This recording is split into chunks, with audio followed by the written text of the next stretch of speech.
Let me tell you a little bit about St. Andrews as a town. It was originally settled way back in 4500 BCE, and was originally named Kenrich Munaid. It was established as more than a monastery for St. Andrew in the mid-12th century, which is when the castle appeared. Now, if you've ever been to the castle, you'll have seen the mines and the countermines. And many of you will know that the cathedral was partially destroyed during the Reformation.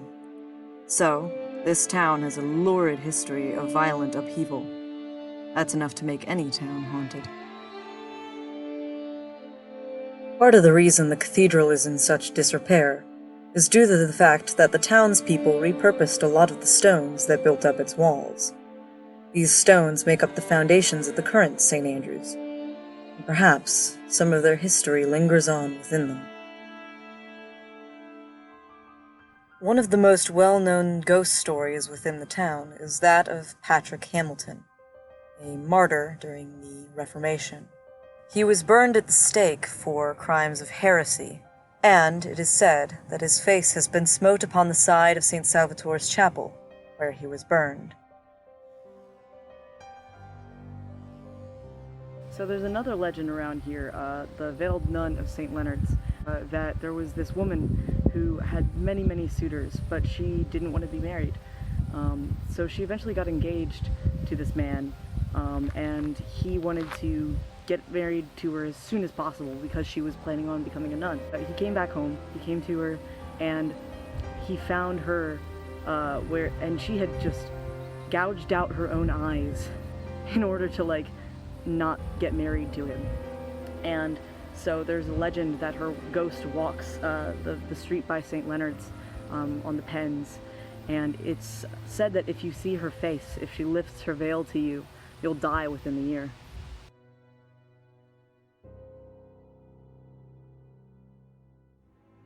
So this story comes from a friend of mine. It's a story about something that happened to him quite a while ago, last year. He apparently went to an event where he was drinking quite a fair bit, and as he was walking on his way home, someone wanted to return to their flat.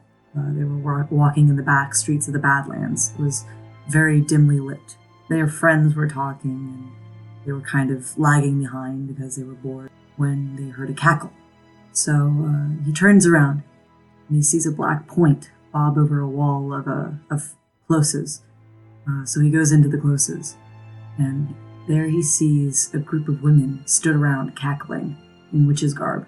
He didn't recognize any of them, but one of them, the youngest of them, just said his name out loud. All he could do was stare back at them for a while before he turned tail and ran.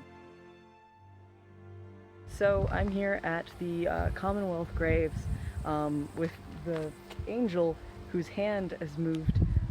I don't know if you'll be able to see it, but if you look very closely at this statue, it looks like its finger has moved. Maybe a ghost? Who knows? St. Andrews has always been deeply entrenched in the supernatural, the unknown and unseen, something like a shadow or a vision in the periphery, a feeling like one is standing over an unknown grave. The stories of St. Andrews are not always on the surface. Some stories lie buried in the stone.